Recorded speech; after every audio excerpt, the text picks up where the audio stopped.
Hey everybody, what's up? Ray here again, and this week we are not having a Minecraft video, we are having a Parkitect video. Because we are back in Brimstone Peak. I'm still working on this thing, slowly, but I do have some stuff finished which I wanted to show off, so here we are. So, as you can see, there's a whole bunch of stuff here now. In the previous episode, you might recall, if you have watched that, we really only had like a massive concrete wall here, because all of this was not done. We had these 3 buildings at the entrance area here, and then these food court buildings over here, all the way up to this building here. Like, this was still built, this was not built. And all of this in between was just not there. It was just an empty grass field with this clockwork ride, just lonely in the middle, basically, without any real scenery. And yeah, that's changed. So we all have all of these buildings now. Over here you can see we have this hat shop, which is technically not a hat shop. It's actually a balloon and shirt shop, but details, right? I just put the hat sign here because I thought that fit better theme-wise, and it just fit better, like the sign physically fit better in there when it was that short. So the rest here has just been filled in with these buildings, which are really just, you know, just queue scenery for the Clockwork ride. I do like them, especially this one, which is more a bit of a like back alley building. I kind of like it. Apart from that, that's not really much to say about these. It's just where the queue goes through. And then we have this building here, or these buildings. Depends on how you count them, because you will notice that this one especially, but also kind of this one, it's actually 2 buildings in one, in a sense. It's like a two-phase building. So we have this building over here, and then on the inside we have this, well, this other building, really. The reason for this is that I simply didn't have space to put any backstage flat concrete roof in between or something. And yeah, so I just fixed it, or addressed that, by just having this here. The thing is that from the top, from our perspective, it looks a bit weird having this like two-phase kind of building. But the thing is, from the bottom, from the customer, from the people perspective, that's the professional term. From the perspective of the people, they don't see that, because they see it from the ground, so they only ever see one side of it, which, you know, is facilitated by, especially by this tower from this little church, which just completely blocks the view from here. It completely blocks the view to the other side, the inside, and from this side you can really only see in front of this building anyway. So it's this kind of two-phase building that really just showcases how compact parks can be, because this is actually something that can happen in real life, like in real life parks, right? Where parks like literally have like one building, which is one facade on one side, one facade on the other side, just because it's so compact. But you know, it's not supposed to feel that compact, and it will not feel that compact to these people here as well, because you can't just walk around. Because here you have the queue from the ride, and then to get to the other side here, you have to go all the way around this entire thing. So you won't really notice that it's really just a very thin building, which I think I really quite like. And yeah, apart from that, we have this church here. It wasn't actually planned as a church originally, but it just, I don't know, it just turned out as a church, I guess. We have this bit here, which is not done yet, but I'm not sure what to do with it. In a normal park, like, you know, the normal, generally theme park, I would just put some greenery here and call it a day. But with this gritty steampunk theme, that just wouldn't really fit, so yeah, I'm not sure what to do there. This building is, well, theme-wise it's not really notable, it's just a building, but it actually has some paths in it. If we hide scenery real quick, you can see we have a seating area here and a seating area here. And this seating area is also a, I don't know, like viewing platform or something for the ride here, so you can just go in here and watch the ride if you wish. Obviously the peeps here in game are not really going there that much, because there's not much there other than, you know, an opportunity to sit down. In reality, you would be able to just go through this little park here, but you know, in Parkitect it just doesn't work. These just can't be paths, so you have to go all the way around here to get to the seating area. But hey, that's just the way it is. Talking about the park, we have this statue here, or a sculpture. I think it's called a sculpture, right?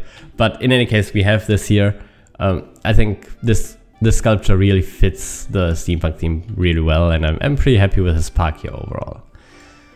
Other than that, we have this clock tower building here, which, you know, there was the like lower floor somewhat done before, but it was really just a mock-up thing, not really a finished thing at all.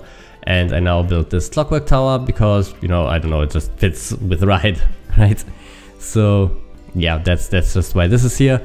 It's actually still lacking when it comes to this side of the building. There should be a bit of scenery there, but you know, I still gotta figure that out. It's nothing big, not gonna be anything fancy here, but it should be a bit more than a flat wall, right? Apart from that, you will notice that this path has been widened. This was just a one wide path that was just not themed at all and just there to connect the pieces here. Now it's actually properly done. It's also drawn towards the coaster here, giving us some interaction between the seating area here and the coaster over here, which I think is pretty nice. We also have this fence that just starts over here. It just goes all the way to there and then just ends because I haven't finished it. I'm not sure how to continue this. I could just continue this fence, but that might just be a bit boring. But we'll see. Overall, this entire area is unfinished anyway, and the coaster has to be properly tied in with the path, you know, in general. So this entire area is completely unfinished, but this is where we'll continue. We'll continue just to build out. Then on the other side, you will notice that this, what is it called? G-Lock, right? Is actually missing half of its queue scenery because I removed it. As I said in the first episode, this is more of a, like, I don't know, funfair style or whatever, not really steampunky. So I was really unhappy with the way that this theme turned out. So I just tore down this side, made the path here a bit wider. All of this was queue before, and now I just turned it into path. The rest of the queue will be changed as well later. And yeah, the entire ride will be completely re-themed in a sense, as I said in the last episode. Apart from that, last thing to talk about, I guess, is the backstage area, which has seen a bit of love as well. You will notice that there is, you know, there are all of these cables and these larger cables. They're called cables, right? They're these sci-fi cables, but they are more like air vents or air tubes or whatever that connect to these little AC units. And they just abruptly end here because this is not finished. The backstage area is generally not finished at all, but you can see that I've built this office building here, which also ties in with the staff room. I think this works pretty well. It still needs like a normal office entrance, I guess. This is more the entrance for the like people working in the park, right? And in general, I am planning to turn this entire area here into a massive like backstage area with like its own harbor thing where, you know, stuff could be delivered and stuff like that. And yeah, that's the plan.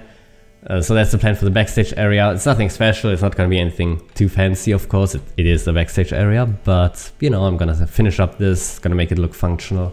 I may actually put some scenery in front of this side of the office building because I'm not sure, but I think this can be seen from the park, so would make sense to put some scenery there. And yeah. Oh, one last thing. I am planning to build a monorail, like the suspended monorail, I think it's called, right? Yeah, suspended monorail. That's what I'm planning to build right over here, like the station being right here, and then the actual monorail just going around and over this path here, and then somewhere, I don't know, just going around the island, right? The problem with that is that the suspended monorail, of course, only creates its supports when it has only at most a 1 block wide path below it. This path is completely 2 blocks wide, so yeah, it doesn't generate any supports here, which is a bit of a shame. So I need to figure out how to do supports with scenery. If I can figure that out, amazing. If not, then I guess we won't have a monorail after all, which would be very sad. But I'm confident that I can figure out how to do supports properly with scenery. So yeah.